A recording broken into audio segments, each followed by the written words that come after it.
Mayong gabi sa tanan. Dalo nato sa atong Ginoong Dios ang atong mga pasalamat, atong mga pag-ampo sa pagsugod nato sa atong santos nga misa sa ngalan sa Amahan, sa Anak ug sa Espiritu Santo. Ang Ginoo mana kaninyo. Mga igsoon, karon natong gisaulog ang mahimayahong pagkausap sa panagway sa Ginoo. Atong pasalamatan ang Ginoo sa pag-uban kanato sa atong panaw o pagpadayag sa iyang kaugalingon nga usa ka Ginoo nga dili magpasagad ug kanunay nga nagahatag og kusog para kanato. O aron mahimo kitang andam sa pagsaulog nining santos nga misa, atong angkunon sa makausapang nga kita nasayo, kita nakasala, o kita nagkinahanglan og kaluoy, pasaylo, kusog gikan sa Dios. Kitang tanan nagakumpisala ko sa Dios nga makagagahom sa tanan, ug kaninyong mga igsoon kay nakalapas ako dako yamot sa una-una sa pulong sa buhat ug sa wala pagbuhat sa kinahanglang buhaton. Kaya akong akong dakong sala. Busa nangamuy ako kang Santa Maria kanunay ulay sa tanang mga anghel ug mga santos ug kaninyong mga igsoon aron inyo akong iampo sa Ginoo nga atong Dios. Kaluyan na kita sa Dios nga makagagahom sa tanan, pasayloon sa atong mga sala, dadon ta kita niya ngadto sa kinabuhing dayon. Ginoo, kaluy kami. Kristo, kaluy kami. Ginoo, kaluy kami. Himaya sa Dios dito sa langit. Himaya sa Dios, himaya sa Dios, himaya sa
Magampo kita.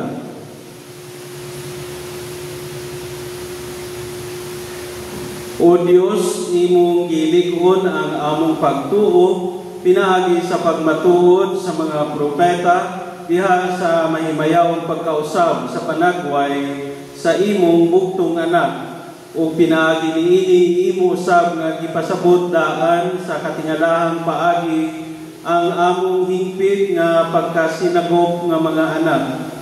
Itugod ka namong imong mga alagad nga nagpatalingog sa tingog sa imong pinalanggang anak, nga mahimo kaming angayan, nga mahimong mga manununod sa kinabuhing dayon uban kaniya.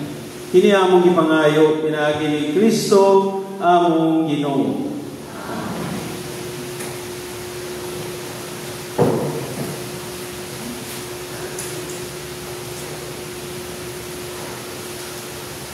Gikan sa basahon ni Propeta Daniel.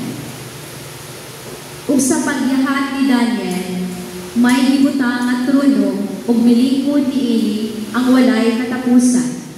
Ingon sa niebe ang kaputi sa iyang bisti, ug sama sa iyang buhok kaputi sa dilana nga puti kaayo, ang iyang trono kalayo nga nagtilaag. May ligid kini nga kalayo, may suba nga kalayo, nga nagbaha gikan sa iyang atubangan. Libo kalibo nag-alagad kaniya, ug nagbarog sa atubangan niya. Andam ang hukmanan sa paghukom, ug iablihan ang mga basahon. May mga butang pagayon nga nakita ko sa akong panan-awon. Ug nakita ko uban sa mga panganod sa langit, ang daw usa ka tawo, ug miduol siya sa walay katapusan. Ug gipaila siya kaniya. Ug kaniya gihatag ang gahom, ug ang himaya, ug ang gingharian, aron alagaran siya sa tanang katawhan. Walay pagkatapos ang iyang gahom, kay dili man malaglag ang iyang gingharian. Ang pulong sa Ginoo. Ang Ginoo Hari ang labing halangnon labaw sa tibuok kalibutan.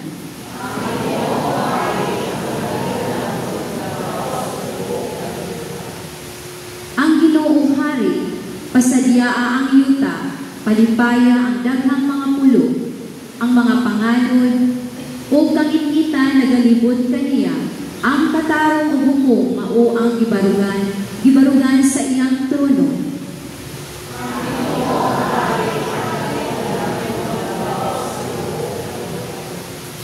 Ang mga bukid milanay igog talong atubangan sa Ginoo, atubangan sa Ginoo sa tibuok kalibutan. Ang mga langit nagasangyaw sa iyang katarong, ug ang tanang katawan nakakita sa iyang himaya.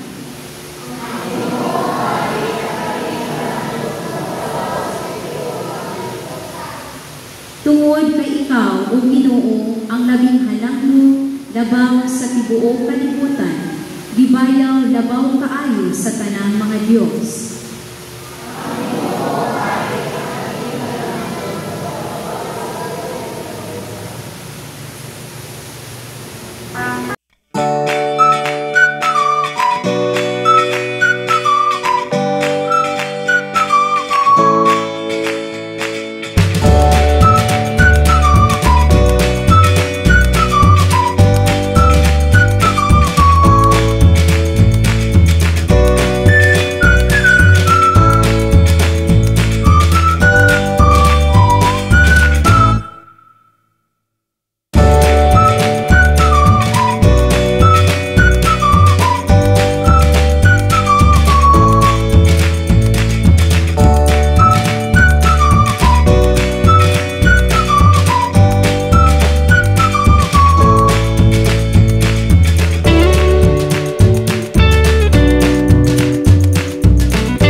Pagbasa gikan sa Santos nga Ebanghelyo sumanad ni San Lucas.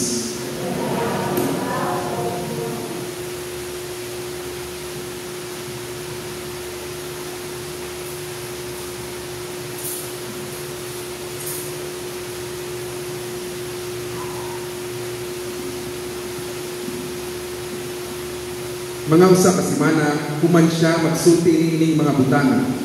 Gidala ni Jesus si Pedro, si Juan ug si Santiago ug nanunga sila sa usa ka bungtod aron mag-ampo. Samtang nag-ampo siya, nausab ang iyang panagway ug migila ang iyang sapot sa kaputi. Ug sa kalit itungha ang duha ka tawo nga nakigsulti kaniya. Sila mao si Moises ug si Elias.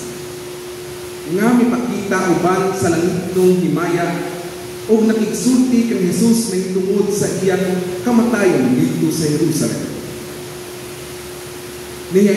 Nahikatulog pag-ayo si Pedro at ang iyang mga kauban. Apan nahimata sila ug nakakita sa himaya ni Jesus ug sa duwa ka tawo nga nagbarog tupad kaniya. Sa diha nga ang duwa ka tawo mubiya na kang Jesus, miingon si Pedro kaniya, magtutudlo. Maayo gayon nga aniya kita dinhi. Magbuhat kami og tulo ka payag. Usa alang kanimo, usa alang kay Moises, ug usa alang kay Elias. Sa tinuray, wala siya makasabot sa iyang ipanulti. Samtang nagsulti pa siya, nitungha ang usa ka panganod ug milandong kanila. Ug nangahadlok ang mga tinunan sa diha nga ang panganod mipagtungtungod kanila. Unya ay tingog sa panganod nga miingon, kini mao ang akong anak nga akong gipili. Pamatia ninyo siya. Sa pagkahanaw na sa tingog si Jesus na lamang ang nahibilin. Wala magsaba ang mga tinunan may tungod ni ining tanan ug niadtong higayuna. Walay usa ka butang sa ilang nakita nga gisugilo nila kang bisan kinsa. Mga utod, ang ebanghelyo sa Ginoo.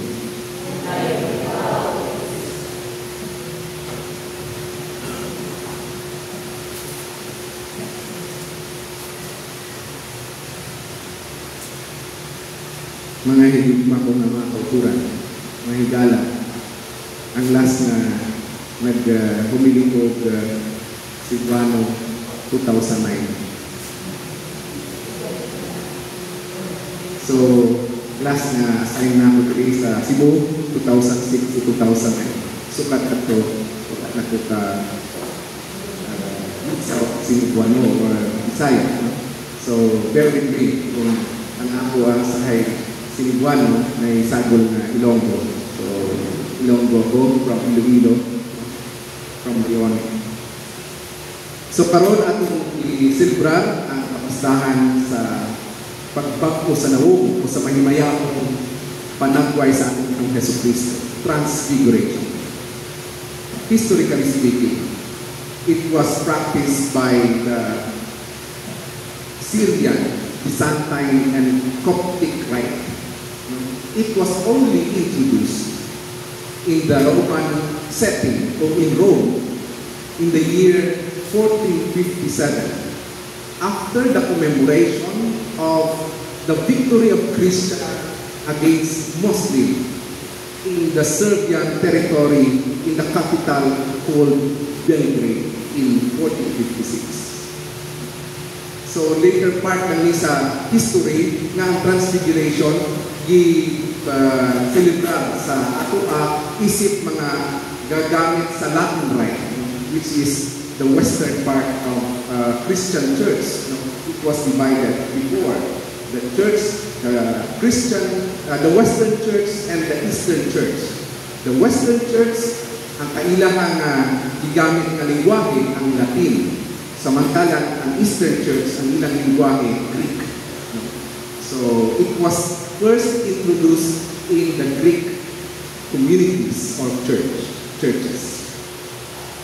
Karon, ining butana nagpahinumdum sa prefigured passion of Jesus Christ to His resurrection.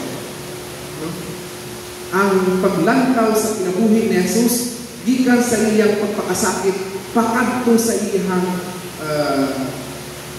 bagong kinabuhi, ang kabuhi na gidawat niya no, amo ang pagbanhaw sa atong Ginoong Jesucristo. Now, that's the historical part. The theological part, it was represented by two personalities, Moses and Elijah. Moses representing the law, and Elijah the prophets. In short, Old Testament.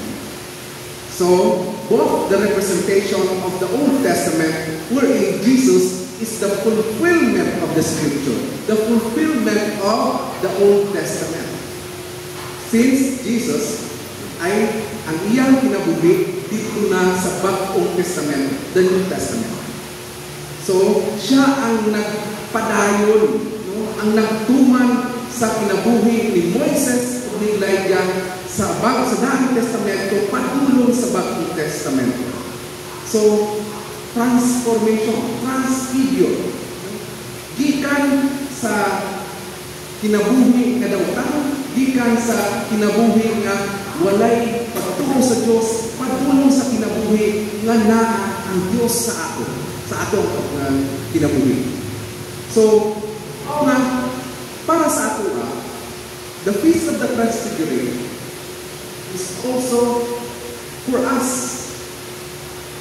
Kini para sa tanan na kini usab atong na-experiencehan gikan sa ato ang kamatayon. Kung nadawat nato sa sakramento sa bunyag, nakiambit nato ang kamatayon ni Kristo, padulong sa kabuhi na walay katapusan, mao ang ila resurrection. No? Nga kunta ang atong kinabuhi dinhi sa yuta padulong diha sa iyang pagkabanhaw. Nga maambit nato ang iyang pagkabanhaw. Nakita usab na ay kabanhawan sa ato ang kaugalingon. Mao nga dapat nga atong lantaw kung sa kaha ang nagbangkos ako. Kung sa kaha ang gikan sa dautan ng kinabuhi padulong sa maayo ang kinabuhi.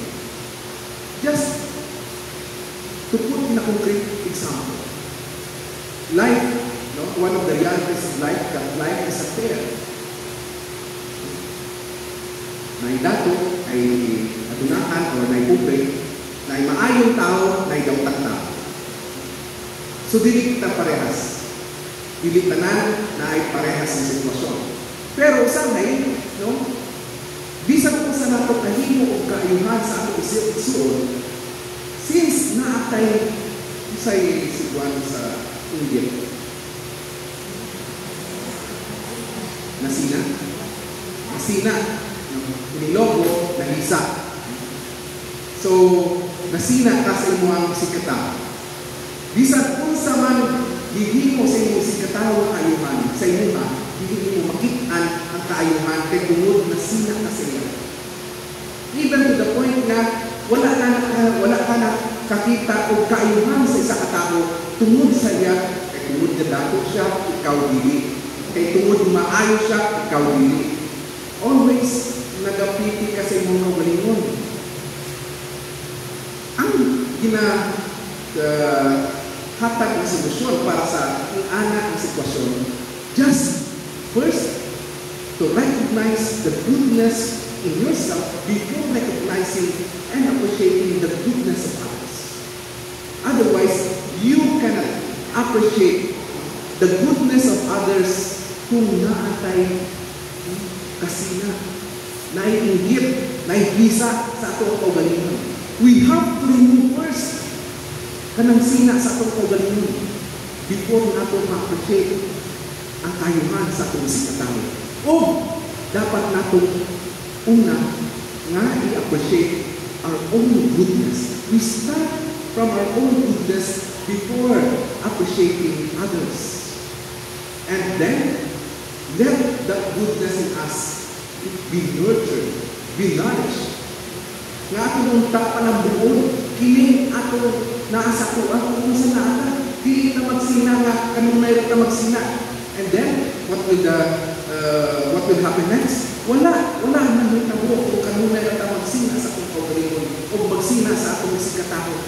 Hangtod kamatayo nato, lato nato kanang pagsina sa atong kaugalingon o sa atong sikatao. O sa atong sa uban, kaya kung lang na nasina ka sa iyang pagkatao. That's a complete example of how we transform our own goodness to see the goodness of others. And for us, that's something transfigured in us, transformed in the pagbago sa atong kaugalingon. So on and so forth, we have our own experience in life on how to appreciate first the goodness in us before appreciating others. May difference, kinimunta ang makita natin diha sa pag-celebrate natin karong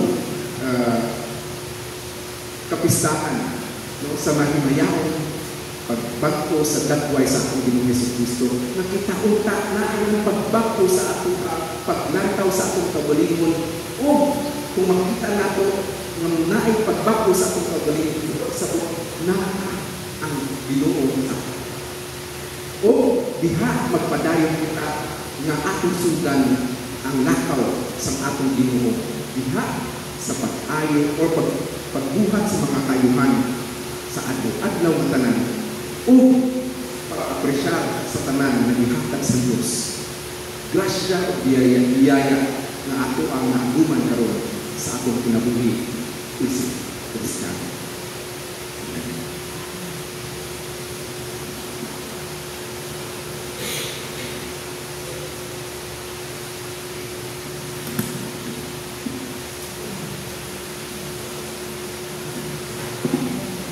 Palihog magtingkod ang tanan.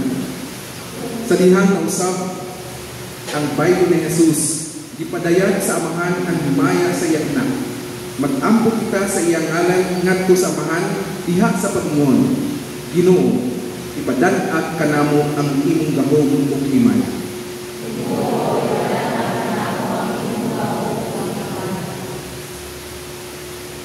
Nga ang himaya ni Kristo, mudan ang pinaagi sa simbahan, samtang makinud-anan kitang mamati kaniya, magampo kita sa Ginoo.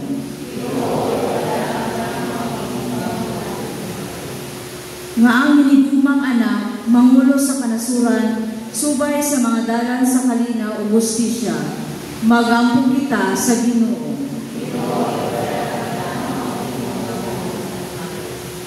Nga mutubo kita diha sa grasya, aron ang uban makakita sa kahayag ni Jesus dinhi sa atong kinabuhi, magampo kita sa Ginoo.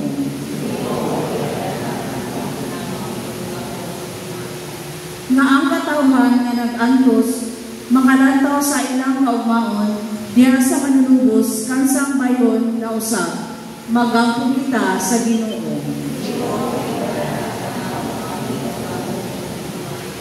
Nga imong utang isipon nga tapos umapuslanon, alam ka namo ang halandong yubilong pamumot, mabayaw na ngadto sa altar sa mga santos, magampo kita sa Ginoo. Nga ang mga matuhong nga namatay, mag-agpo ngadto sa kasamahan sa mahimayaong lawas ni Kristo, magampo kita sa Ginoo.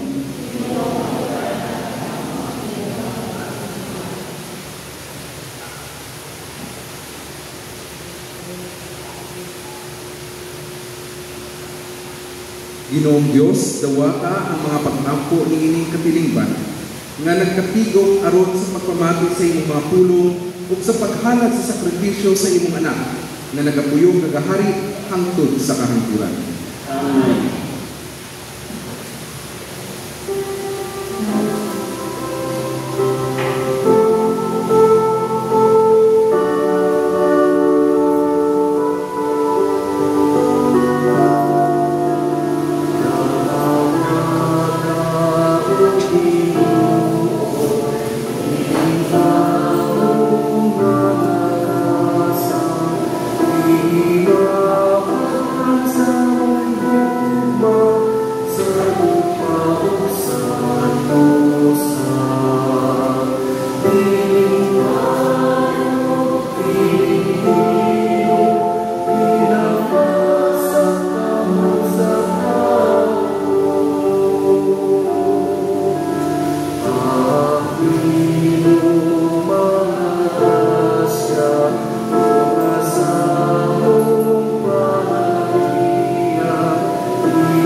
Mga igsoon, pag-ampo kamo aron ang ako ang inyong sakripisyo dawaton ta sa Ginoo nga atong Dios.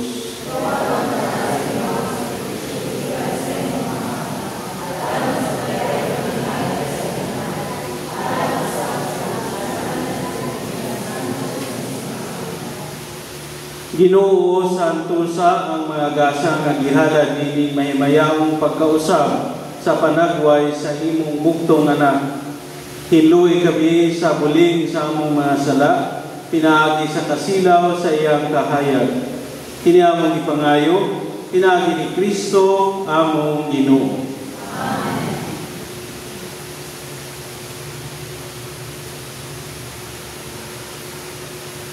Ang Ginoo mana kaninyo.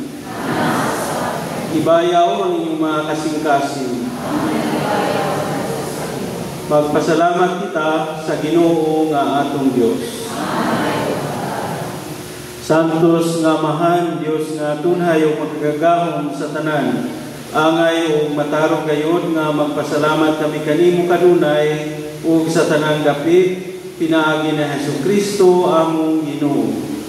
Kay ipadayag niya ang iyang himaya at ubang sa piniling mga saksi o gipuno niya sa kasanag nga walay sama katong dagway nga kaugalingon sa lawas nga sama sa amon.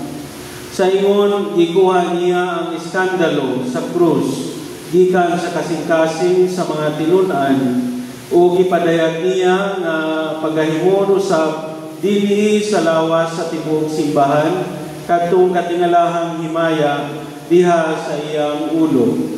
Ug busa uban sa mga kagahuman sa langit dinhi sa yuta sa walay unong nagpasidungog kami kanimo ug nganha sa imong kahalangdon sa walay unong nagaingon.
Santos gayud ikaw, Ginoo, ang tukuran sa tanang kasantos. Ipadala ang imong Espiritu aron pagsantos ining mga gasa aron mahimo kini alang kanamo nalawas sa dugo ni Hesukristo among Ginoo. Sa pagpasakit sa iyang kaugalingon mikuha siya uban, mipasalamat kanimo, mipikas ug mihatag niini ngadto sa iyang mga tinun-an ug miingon. Dawata kini ninyo nga tanan ug kana kay kini mao nga akong lawas nga itugyan alang kaninyo.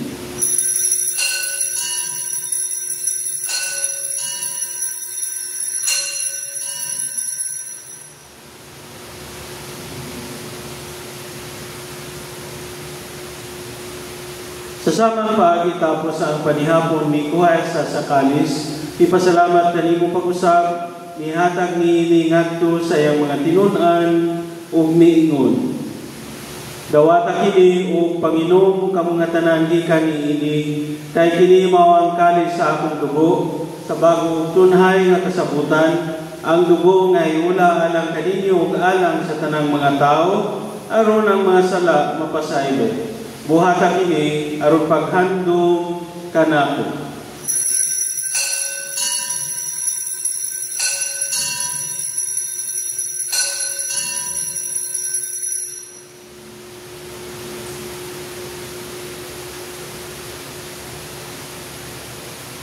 Kini ang misteryo sa pagtuo. Si Kristo'y namatay, si Kristo'y nabuhay, si Kristo'y babalik sa wakas ng panahon. Aron paghandom sa kamatayon ug pagkabanhaw ni Jesucristo, nagahalad kami kanimo Amahan, nilingpan sa kinabuhi o kalis sa kaluwasan. Nagapasalamat kami kanimo tungod kay imo kaming giisip nga ngayan nga muatubang o mualagad kanimo. Himuha nga kami nga mga lawat sa lawas sa dugo ni Kristo, magkahiusa diha sa Espiritu Santo. Hinungdan mo Ginoo ang imong simbahan sa tibuok kalibutan. Himuha nga mahimpit kami diha sa gugma. Uban ni Leon na among Santo Papa, ni Albert na among Apostolic Administrator o sa tanan nga pari. Hinumdumi usab ang among mga igsoon nga nangamatay, nga malaumon nga mabanhaw sila. Ug ang tanang nangamatay diha sa imong kaluoy, dad-a silang tanan sa pagsud-ong sa kahayag sa imong nawong. Kaluoy kami tanan, himuha kaming angayan nga makaambit sa kinabuhing tunay.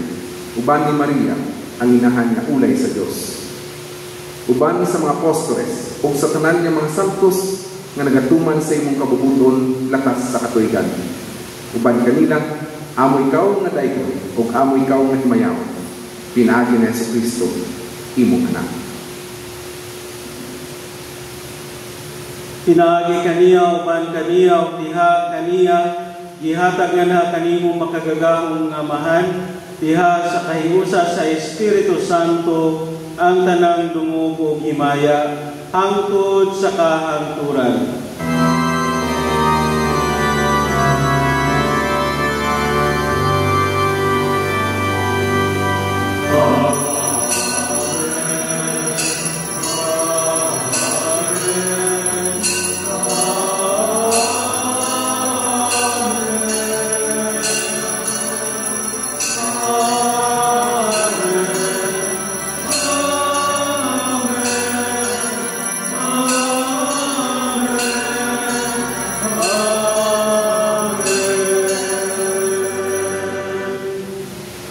Karon magampo kita sa Amahan atong gamito ng mga pulong nga gitudlo kanato.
Ginoong Jesucristo nangingon ka sa imong mga apostoles, ang kalinaw ibilin ko kaninyo, ang akong kalinaw ihatag ko kaninyo. Ayaw tanawa ang among mga sala, kundi ang pagsalig sa imong simbahan. Ug sibo sa imong kabubuton, hatagi kami sa imong kalinaw ug kahigusa, ikaw nga buhi ug hari, hangtod sa kahangturan. Ang kalinaw sa Ginoo sa kanunay manaa kaninyo. Bilang sa kapamilya nga nagtuo sa usa ka Dios, si Jesus nga nabag-o ang iyang panagway para mas tagamtaman nato ang iyang himaya. Maginambitay kita karon sa iyang pakigain o gugma. Peace be with you.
Mga igsoon, kini mao ang kordero sa Dios nga nagawagtang sa mga sala sa kalibutan, ulahan ang gidapit alang sa bangkite sa Ginoo.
Magampo kita.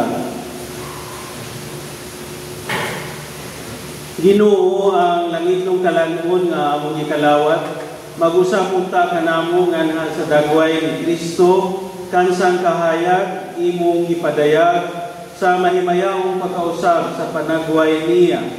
Kini among ipangayo, pinagi ni Kristo among Ginoo. Palihog maglingkod, makadiyot. Sa ngalan sa Prior Provincial sa Pilipinas, nasa atong likod si Padre Rico, o nandito si Padre Rico, kung katong wala pa nakaila, o ang mga miyembro sa konseho sa mga Carmelites, ang iapon uban kanato, kay diri ipahigayon ang meeting sa council sa mga Carmelites. Sa ngalan sa Prior Provincial and Council, kami nagpasalamat sa inyong pag-abi-abi, ilabi na gayon sa pagdawat diri, no, dili ni kayo dagko man mukahon, so gipakaon ninyo. Ilabi na ang prior or superior sa community diri, si Father Leo, uban kang Father Toto, no, kay Father Paul, o kay Brother Michael. So salamat kaayo sa pagdawat. Salamat sa mga nagpakaon po namo, Nanay Era. Salamat sa mga pagkaon. Salamat sa pagpahulam og sakyanan, si Inday, nadiri po si Inday. Niya tumigay po sa Negros, sa Escalante, tungod kay namatay si Sister Saling, no? Kauban nga Carmelite nga laiko. Ganong gusto na ko ni siya i-mention, tungod kay na-assign po siya dire sa una. Kung mahinumduman ninyo, usa ka Carmelite nga lay, babae, siya nahimong manager sa atong boarding house dire kaniadto. Kung namatay siya, niaging simana, ginubong niadtong Lunes. So nangadto po ni Prior Provincial and Council dito para paglubong. Hinautuntang ipadayon ninyo pag-ampo ang iyang kalag. Ang iyang kalag, ang pangalan si Rizalina or Saling to all of us or to many of us. Si Saling or Tita or Ate Saling. Yan po nato ang iyang kalag kanunay ug ang mga Carmelites sa Escalante. Salamat po karon sa mga aniya karon dinhi ang atong mga lector o atong commentator, atong choir, salamat. Ang nagpasiugda sa nagdumala nining atong mga gagmay nga mga Knights of the Altar or Knights or mga sakrista nato. Salamat ninyo, no? Napod si Rochelle katabang diri sa ilaha. Ang nagsolo ganiha, no, si Sister Teret na dito sa likod. Siya matong sigig solo ganiha.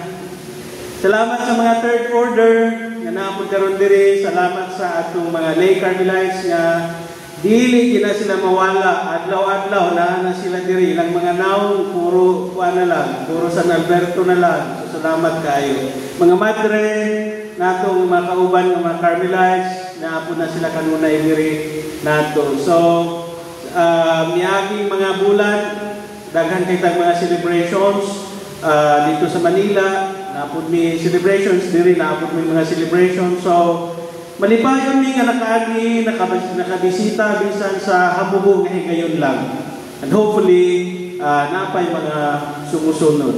Pasalamatan po nato lastly ang atong homilies nga dili siya halata nga Ilonggo, no? Sa pagbasa pa lang, mga utod na dayon. Katawa na si...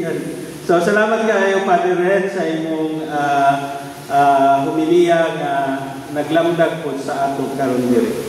Isa pa may wala na ako na-mention, nagsugur ko mention mga tao kasi kasukaan ko adik, hindi na ko mention. But anyway, padayon ta nga magpuyong bilang mga Carmelites, mga igsoon, no, sa kapamilya para dinhi. Salamat po sa inyong suporta sa community diri. Bisan unsa nga mga panginahanglan nila na gyud pud mo kanunay. Palihog manindo. Ang Ginoo mana kaninyo ug manalangin kaninyo ang Dios nga makagagahom sa tanan, Amahan, Anak ug Espiritu Santo. Nahalad na ang misa, manglakaw kita nga malipayon, malinawon ug puno sa paglaom.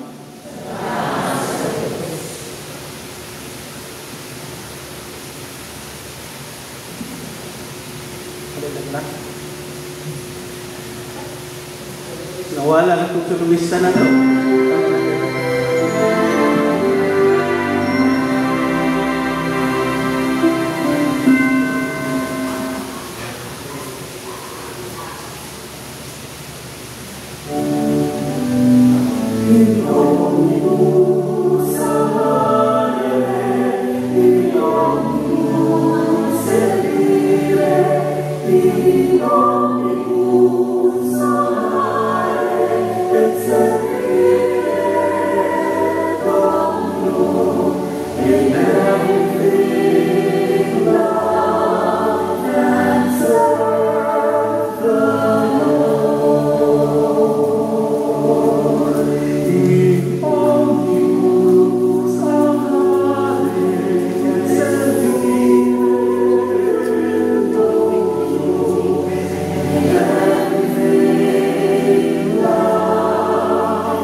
Sa inyong isulti.